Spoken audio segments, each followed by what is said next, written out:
Welcome to the Construction Disruption Podcast, where we uncover the future of design, building, and remodeling.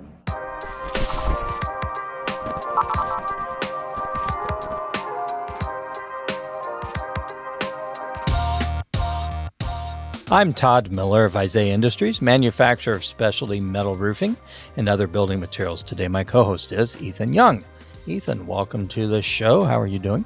Thanks, Todd. I'm doing pretty good, honestly. How are you doing? I am doing well also. So as you know, I was up in Chicago this week for Metal Construction Association and Metal Roofing Alliance trade meetings. And that was a lot of fun. It's always fun to connect with colleagues and kind of shop a little bit and learn about the industry. But we did have a couple of neat speakers at the main conference. One of them talked a lot about how to build strategy and planning into your business. And so I'm anxious to delve into that a little bit. We may even have some meetings here at work about it. Can you believe that? Yeah. And then we also talked quite a bit about some of the industry statistics that are starting to come out that have been collected through 2023. And kind of cool, we're seeing continued growth of metal in pretty much all segments of construction. And so the future certainly seems to be bright. Lots going on out there and still lots more people getting involved, jumping on the metal bandwagon. So that was a lot of fun. Anyone wants to check out those organizations, it is Metal Roofing Alliance at metalroofing.com and Metal Construction Association at metalconstruction.org. So you good to go, Ethan? Let's do this. We're all ready. Very good. So as we go into the future of construction, and really not just construction management, but all types of management, I think we're clearly seeing in today's world how important efficiency and productivity are now and how much more important they will be in the future. It seems like all industries are finding themselves having to try to do more with fewer people and tighter resources, a lot of times of all kinds, finding ways to speed things up, but still maintain that focus on customer delight and quality and all those good things. Just seems like the stakes in all areas keep increasing, and as technology sort of propels us into the future, I really think that trend is going to continue. But the good thing is, and we see this, the companies that get that all figured out quickly find ways to elevate themselves above their competition. Well, today's guest is someone with a very unique background, and we're going to dig into his background a little bit, but he and his business partner have used their experience in construction project management to develop a solution to the demands that they were facing in their work, a solution that they now make available through their own development, which is called Jet.build. Jet.build streamlines real estate development and construction management with simplified software that utilizes AI. This powerful tool empowers project stakeholders with centralized command, operations management, project accounting, stakeholder collaboration, communications, and data retention, again, with AI insights coming into all of that. So our guest today is Adam Stark, and he's going to share with us a bit about his life and the platform that they have built that other companies are now using every day and on every project to benefit themselves. But we're also going to learn a little bit about a podcast he has put together called The Veterans Who Build Show. So I'm anxious for that as well. Adam Stark, welcome to Construction Disruption. Pleasure to have you here today. Thanks so much for having me. And, what an awesome introduction. I really, really appreciate all of, those kind words and really the plug into both the business side and the, community development, I'll call it, side with the Veterans Who Build Show, the podcast that we've just started. Thank you. That's cool. Well, we want to hear about all of that. And I know you and I had the opportunity to speak a few weeks ago, and I quickly said, yeah, there's a great story here and some great things and great insights. So looking forward to talking more. So I'd love to kind of start out a little bit with your own story that ultimately allowed you to end up where you are today with Jet.build. You grew up in Israel. Would love to hear a little bit about that, but I'm curious, growing up in Israel, did you ever think you'd end up here in the States as a business owner? So how did that all transpire? Yeah. So, I kind of bounce around quite a bit throughout life, and I'm continuing to do so, right? Right before we joined the call, you asked if I'm still in New York City. And I noted as of very recently, I relocated to St. Louis. So glad to hear you had a good time in Chicago out here in the Midwest. I did, but you have to promise me that you won't become a St. Louis Cardinals fan. I'm not sure we could be friends if you are, but anyway, that's fine. I'm just kidding. Oh, wait, but I got to know who's your team. Cincinnati Reds. Got it. We'll save that for the follow-up part 2 of the show. So I have, two immigrants as parents. I was actually born in the U.S. and, as I mentioned, bounced around quite a bit throughout life. And growing up or spending time really in Israel, something to recognize that I think a lot of people might not realize is it's really the size of New Jersey, right? So it's a very small country. It's very new just in terms of its recent establishment. And it's a really neat environment to grow up in and experience and kind of embrace the culture. Reason being, one is there is a mandatory military service. So, that doesn't mean that you have to go into combat, and it doesn't necessarily dictate what you do. Nonetheless, everyone who lives there, everyone who's a citizen has a requirement to serve in the military in one, form or another. So it creates this kind of central bond, I'll call it, with everyone who's there, because everyone will have some form of similar experience, more or less, through, service of the country. That said, when also in a really interesting way, it produces is a entrepreneurial kind of mindset and ecosystem. There's so many, startups, mainly technology based, that come out of Israel or that have, Tel Aviv as a hub for their business. That is really interesting. I never would have made that connection intuitively, but it makes a lot of sense. And, as someone, it's been a number of years, but I did visit Israel a number of years ago. And, one of the things I obviously walked away from was, man, these guys know how to do security better than anyone else. But, a lot of that I'm sure is high tech stuff.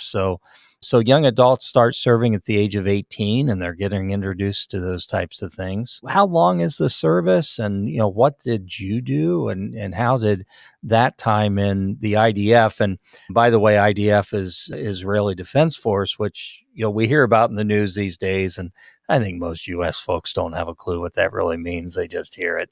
But love to hear a little bit more about what you did and, again, how it did prepare you for what you're doing today.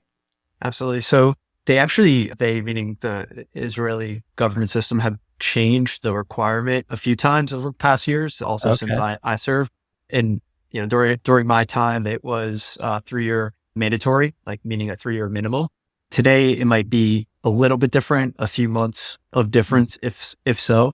So I serve the pipeline is a little bit different from that of the U.S. military. Again, mainly because of it being a mandatory service, which also curates a mandatory reserve duty, for several years after your base service. That said, your pipeline to where you go really starts from day one. So what I ended up doing was Special Forces Airborne Reconnaissance Unit out of the Airborne Battalion, which is kind of a similar service to like a Ranger Regiment or like a Marine MARSOC Recon. They pull from elements of both, not being the same military. Obviously, it's hard to give a literal into one, but it's more or less, that kind of program.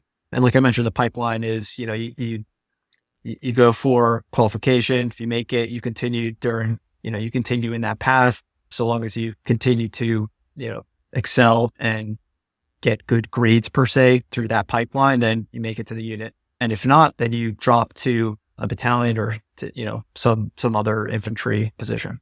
Very interesting. So that probably did give you some introduction to tech and things as well, I would imagine, as part of that. Yeah, absolutely. I mean, I think the principles behind service, kind of regardless of, where you serve really, is the understanding in how to, one is collaborate with people, right? I mean, you're going to be joining up with people who you might otherwise have never interacted with, engaged with. You're likely going to be interacting with different, I'll call it departments, right, of military, right? You're going to get plugins or plug into other units or vice versa, right? For various reasons, various operations and purposes, various deployments, et cetera. With that, you're also, of course, learning how to leverage different, technologies, weapon systems, how to be incredibly efficient with that, right? With whatever it is that you're using. Reason being, same with the communication aspect, same with the scheduling aspect, same with the, readiness aspect, is everything is on the extreme of, okay, well, if I mess something up, right? If I'm doing something that's not great, that's, subpar. Well, now all of a sudden my life could be in danger and or my team's life can be in danger. So you really got to understand that concept, which, is easy to understand in such settings, in deployment and such, and implement your day-to-day actions accordingly and how you carry yourself, generally speaking. So what I like to say, and, we'll talk about this when we get to the segment of the podcast, the show that, we're creating here, is translatable skill from military to civilian life. So I just touched on some of those. The key factor in translating these skills is to recognize that, I don't know if I want to call it the delta or just how to migrate, the extreme setting of military and implement that into the relevant amount, right? The relevant doses of, civilian professional life. Wow, very interesting. That's cool stuff. And I can see that, how that all built into creating who you are today. And, so I am going to back up a second. I did forget to tell our audience, I always forget this. We are doing challenge words this episode. So each one of us here on the show has been given a word by one of the others that we are challenged to work into conversation somehow. So our listening audience can try to figure out what those words are. And we will say at the end whether we were successful or not. But so, after I assume it was fairly soon after you finished your time in the military, you ended up back here in the States, ended up working in real estate management and development. And that was in New York City. Is that correct? Correct. How did that all happen? How did you get your introduction to that? It doesn't seem like something that someone just suddenly decides they're going to do one day and they're able to do it. Correct. Yes, correct. So after I finished my service, I actually went to Boston first, where I did my undergrad at Northeastern. Great program. They have this co-op program function within the business school in particular that allows you to test different work environments through your degree. So it's kind of an enforced internship program, which typically is actually paid, which is really nice. In that process, what I was recognizing is a few things. One is, realizing that I've always, as a kid too, liked to build things, like whether that be Lego, whether that be, just, wood workshops, whether it be fixing things around the house, you name it. And the second part is I also really like design and the outcome of a design. And kind of, I'm saying this in hindsight too, so it's not necessarily that, in the moment I was able to pinpoint these things, but basically what happened in terms of getting involved into real estate development and construction, just right time, right place, just through networking, through these internships and such. I was finishing with my degree. There was an open position at a family office developer in New York City. And because of, I guess, recognizing my interest in building, my interest in design, I figured, why not test that, especially in a place like New York City, right? Where, real estate is kind of the core of what goes on there. Very cool. Well, I'm glad you ended up in construction because you bring a lot to our industry. I mean, you could have gone to work at Tesla or something too, but I'm glad you ended up here in construction. Your LinkedIn also talks something about photojournalism. Tell me a little bit about that. I'm kind of curious where that all ties in. You're like a Renaissance man. I tell you do a little bit of everything. Yeah, it's a hobby of mine. I've had the opportunity to photograph a few weddings and kind of wedding related events in a more abstract kind of a way. I'm not really sure how exactly I got into it. I think it's just that, again, that dynamic of enjoying design. Love to travel as well. I've traveled to quite a few places around the world, and I've done so alone many of times. And kind of what I ended up picking up is just a camera and experiencing, kind of documenting my travels. So very, very much a hobby. I love to kind of just engage with arts in general. I think since starting Jet.build, it's definitely not been as prevalent in my life, it being, photography, just because entrepreneurship is all consuming. That's to that.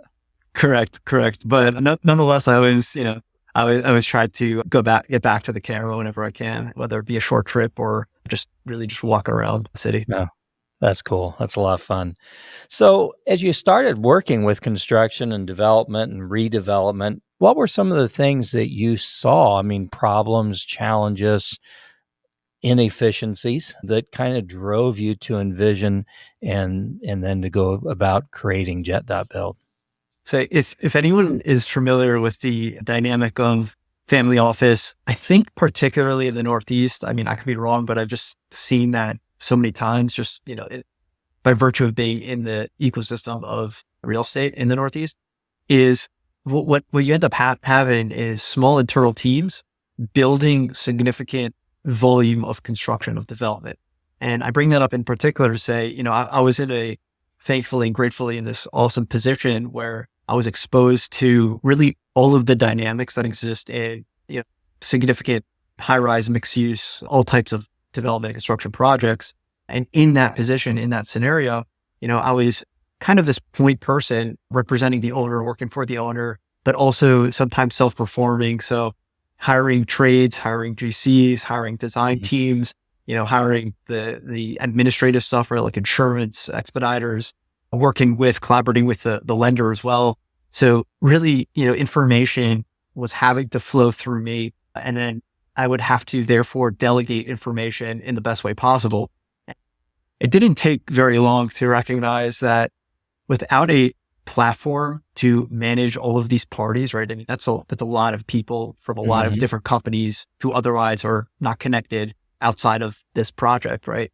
So realizing that, for example, Excel and email chain was not a great way of spending my time, right? Because I'd end up on a weekly basis spending hours of collecting everybody's, updates, feedback, information, comments, questions, consolidating that into one place and trying to issue it out all the time, whether that be an Excel document, PDF, email chain. Impossible, right? You're talking hundreds of millions of dollars worth of value in projects, construction, and assets, and dozens of stakeholders. So, I mean, what's going on here, right? I mean, technologies exist to support us with less significant functions, right? Significance meaning just literal size, or objective dollar value.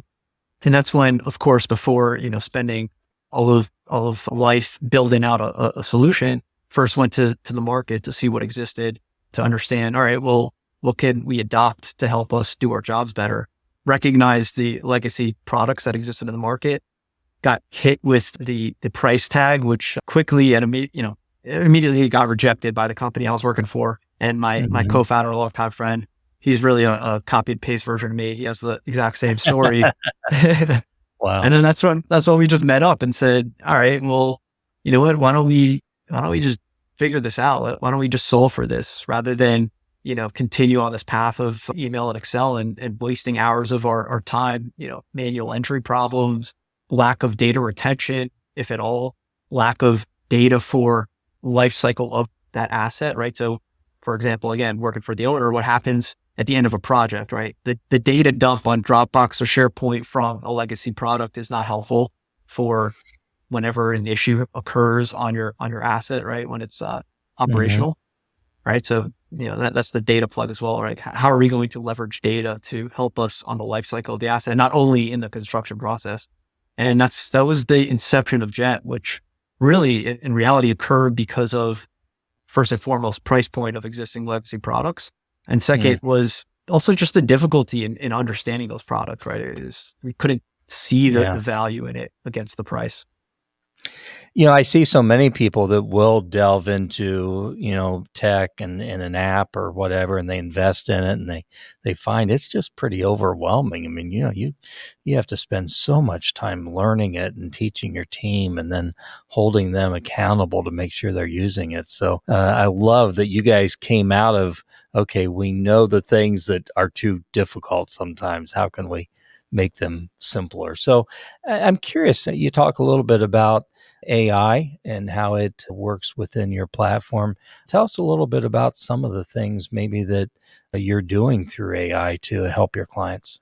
Absolutely. So I always like to start off with separating the two buckets of AI, as I like to, call it. One bucket is the Boston Dynamics, for example, robot that is, building buildings or trying to, right? I'm putting that aside. The Jet.build version of AI is administrative support, right? So it's the ChatGPT type where you can really just start leveraging it today. So for, literal functionality in terms of what we've implemented in particular, for example, that's AI scope of work, SOW creation, right? Based on your budget line item, It's things like scheduling overlays to understand, if you're behind on schedule or, ahead of schedule. Same thing for things like specifications or drawing overlays to understand what has been added or removed. So really a lot of administrative support. What ends up happening as well, and I think you mentioned this in the introduction, so thank you for calling that out, is the more data that you can retain in an indexed format, right? So you need a platform to retain data. Excel is not going to do this for you.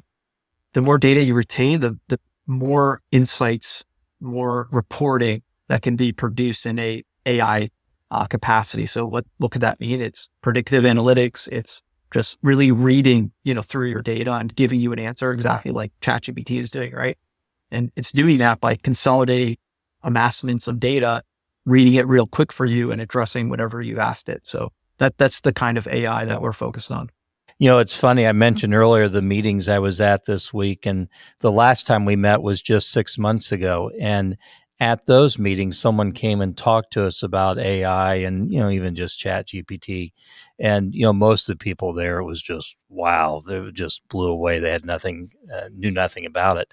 Well, this meeting just 6 months later, I don't think there was a person in the room who didn't say that, yeah, I'm using some form of AI today, 6 months later. So yeah, the potential there is just tremendous. So I admire you guys for integrating it. Kind of curious, how does a company out there get started with Jet? What does that process look like? Totally. So, we have two versions of getting started. One is literally an off-the-shelf product where you go on our website, Jet.build, grab a license and just start rolling with your project. We have dozens of clients who have actually done that, which is really awesome to realize, right? Because what we're seeing in that concept is kind of the shift in understanding of technology in our industry, right? So rather than the traditional mindset where it's this, elongated onboarding process and, teams need hours or weeks or months to understand how to leverage tools, right, for their projects. Well, what we're seeing now, literally, because it's already happened to us dozens of times, is, clients will go on our website, start a project, or reach out and say, hey, thanks for joining. How's your project going? Do you need any help, et cetera? No, we're good. And they continue rolling on with their project. So it's really cool to see. Yeah, that's special. Yeah. Now the other side, and I'll say also, full transparency, those are relatively smaller projects, right? So those aren't $100 million projects, which, rightfully so, that makes sense. Now for the larger projects, even so, what ends up happening is we'll have a 45 to an hour long onboarding and introduction and training session. And that typically starts with the, core team who's the license holder. Then from there, depending on how the client wants to interact, we'll either schedule weekly or biweekly follow-ups for about a month or 2 months. Also, again, 40-minute calls, each of those, where we'll continue to scale their project. And really the reason for that is, the initial phase is to say, okay, here's your initial drawings. We'll onboard the initial teams that exist so far in this project. And then as more teams get onboarded to the project's life cycle, that's when we're, onboarding new people, essentially new information from there. And what's really neat about the kind of combining support with the product is what we'll do is we'll take feedback from our clients, whether that be, missing a report, or whether that be, their realization that a nuance to a solution can be better because, they're the ones literally operating.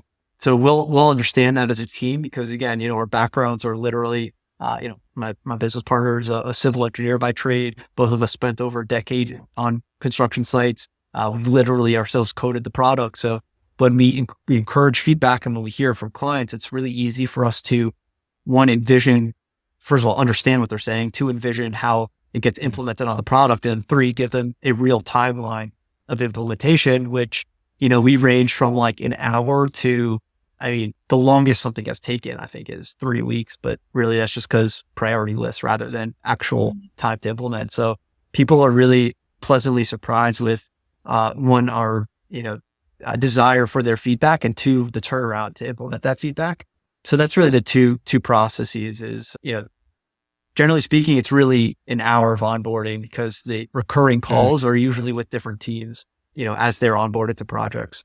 That's amazing. And everything you say there is just, I think, music to everyone's ears, because I think a lot of folks have gone the route of trying to implement software or something. And, one of the things you often find is those people trying to help you don't even understand the software themselves. Right. And so that's an awesome story you have there. Any success stories or client comments that come to mind that you can share with our audience from, folks who have implemented Jet?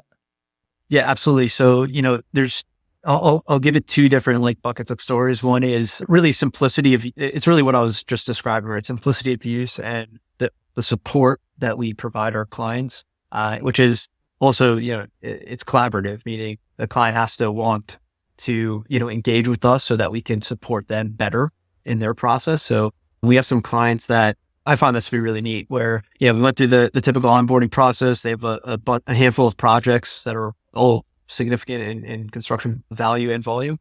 And what they started to do is just simply reach out to us when they noticed, hey, what about a report for this solution? That would be really helpful for my process, right? So now they just realize at this point, they can just ask for a solution. We'll embrace it and implement it because we understand it makes sense, right? Yeah. Obviously, if you have a question, you ask a question, but I find that to be really cool where, we don't have to engage clients anymore. Rather, they just know to reach out and ask for something if there's an area where we can improve.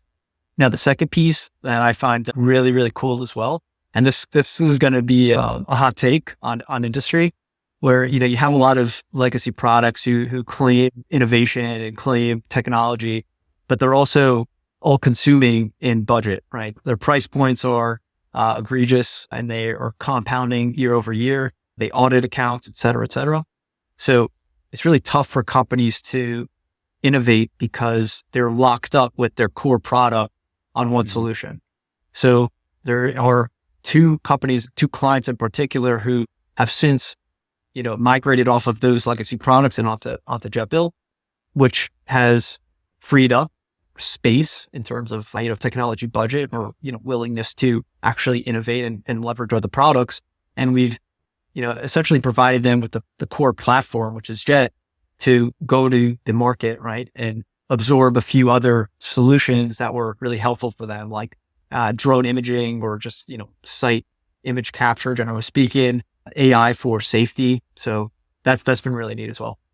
I love that and music to my ears. I mean, hearing a software company that is responsive and, wants to grow that way because of information from clients is pretty unique. So I do want to switch gears a little bit. Something caught my eye. Your LinkedIn profile says you're a master practitioner of Shalosh, I hope I'm pronouncing that right, which was something I had never heard of before. Sounds pretty incredible. Can you tell our audience a little bit about Shalosh and the impact it has on your life? Yeah, you pronounce it 90% correct, which is great. 90%. Oh, that's close. Yeah. 10%'s a killer. Yeah, so it's called Shalosh, which is, again, maybe it was even more than 90% is what you got. So that's Hebrew for the number 3. And that's my essentially wellness philosophy, wellness practice, leveraging my own experience of, sports, special forces, military career, a 500-hour certified yoga instructor, and really just merging all of these, different things that I've experienced and gone through in my life into how I practice wellness day to day. And Shalosh, like the number 3, stands for the 3 pillars of which I practice. And that is, mental wellness, physical fitness, and nutrition. So that keeps you at peak performance at all times then, hopefully.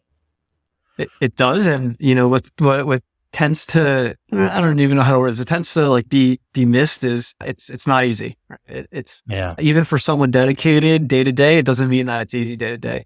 And that's what it's about though. It's recognizing that it's not easy, recognizing that, things won't always be the same for you, whether that be mental, physical, nutrition wise. And it's about how do you fluctuate and maintain consistency, because that's what's most important.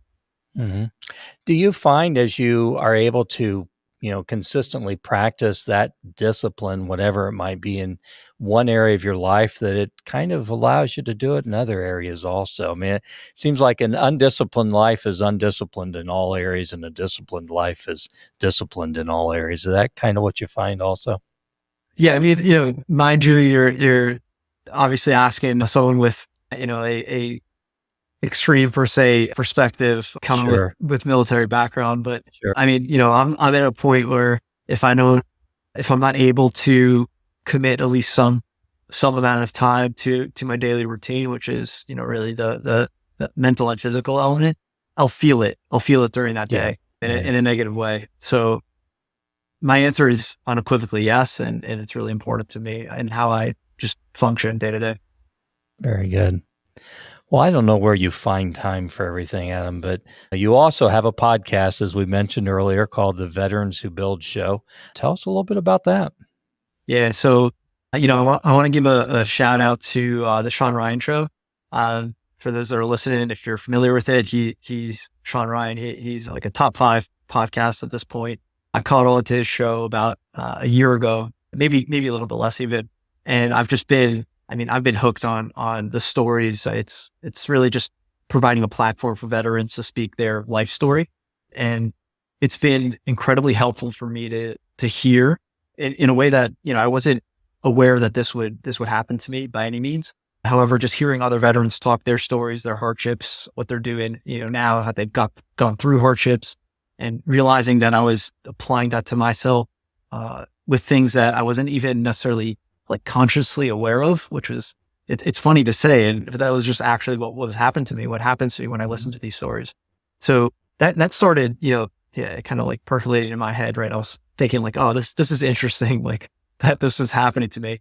And the second is just, realizing myself and my own story that, the built environment in general is an incredible like segue for veterans, finishing military and looking for a profession for a multitude of reasons, some of which I, described before, that, environment where you're working with different people, different companies, you're on a, physical kind of, situation and outcome, right? You're building, you have a tangible outcome and whatever, a lot of different reasons. So kind of just recognizing that, or being in this space and then listening to Sean Ryan show, I eventually just pieced these things together and had this aha moment, like, okay, well, this is an awesome opportunity to provide kind of both of those things in a merged capacity, right? So the purpose of the show is to create this roadmap for veterans or military personnel that it's actively listed, right? The roadmap is transition period from military to civilian, which is just a very difficult thing. And then the second is to discuss translatable skills, military to profession in the built environment in particular. And when I say built environment, I mean, it's pretty broad sweeping. So that's anything from like commercial real estate to, of course, contractors and trades, site operators to, technology in the space. So anything that has to do with built environment. And the way that the show functions is it's kind of just a platform for veterans to share their story, where we go from, childhood through enlistment, through transition into the built environment, with that key element of roadmap, transition period and translatable skills. Very neat. Well, I am going to be sure to check it out. I haven't had a chance to yet, but anxious to hear some of those stories. So again, that's called the Veterans Who Build Show, and we encourage folks to check that out. Well, Adam, you have had a fascinating life and you still got lots of life ahead of you. And I love how, a common theme in your life that I keep hearing is, really wanting to help others and wanting to share with others and help to bolster their lives. So this has been great. Our time has flown by. We're kind of close to wrapping up what we call the business end of things. Is there anything we haven't covered yet today that you wanted to be sure to share? No, my two, key plugs here on Asia, or really anything I'd like to talk about, we touched on, right? We have Jet.build and we have Veterans Who Build show. So yeah, appreciate you asking. Awesome. Thank you so much. Well, before we do close out, I'm going to ask you if you're willing to participate in something we call our rapid fire questions. So these are 7 questions. Some may be serious, some may be more silly. All you have to do is give a response, and you would be our first person to turn us down. So I have to ask you, the pressure's on. Are you willing to participate in rapid fire? Very willing. It's always fun. Well, Ethan and I can alternate asking questions. Would you like to ask the first question, Ethan? Yeah, I can do that. What's one thing that you don't think you could, or let me say, what's one thing you'd say you can't live without? Morning routine. Gosh, that is not an answer most people would probably have to that question. That's awesome, though. Question 2. If you could have dinner with any historical figure, who would you choose to have dinner with? I'm just gonna go like really biblical here. I'm saying King David. I want to know what his, one-to-one, what his life was about. That'd be cool. Yeah, That'd be cool. very much so. What's your biggest pet peeve? This is a good one. This is a really good one. So, I like to run. So I run, typically in a park. Now in New York City, I used to live next to Central Park. Now I'm in St. Louis. I live right next to Forest Park. And my pet peeve is definitely, there typically are paths for like, run in, walk in, or there's whenever. When people are walking and they see you and they're taking up the entirety of, like a running path or bike path, whatever. And then they don't move when you're getting close to them. That's my pet peeve. I'm moving faster than you. Yeah. I thought you were going to say when people threw chewing gum on the path or something like that. But question number 4. What was your favorite childhood toy or game? Oh, definitely Legos. Yeah, that's that whole build thing and creating. It Very ties cool. in perfect. I guess you already said you've traveled a lot of places, but is there like another place that's on your bucket list that you haven't been to yet? Yeah, I mean, I kind of have like the world being the balance of places I haven't been on the bucket list, but I guess top few right now. First would it be Vietnam? I think that's number 1. Yeah, I'll go with Vietnam. That's my next like destination that I'm hoping to get to. Yeah, very cool. Next to last question, and it sounds like you're kind of a sports guy. What is your favorite sport to watch?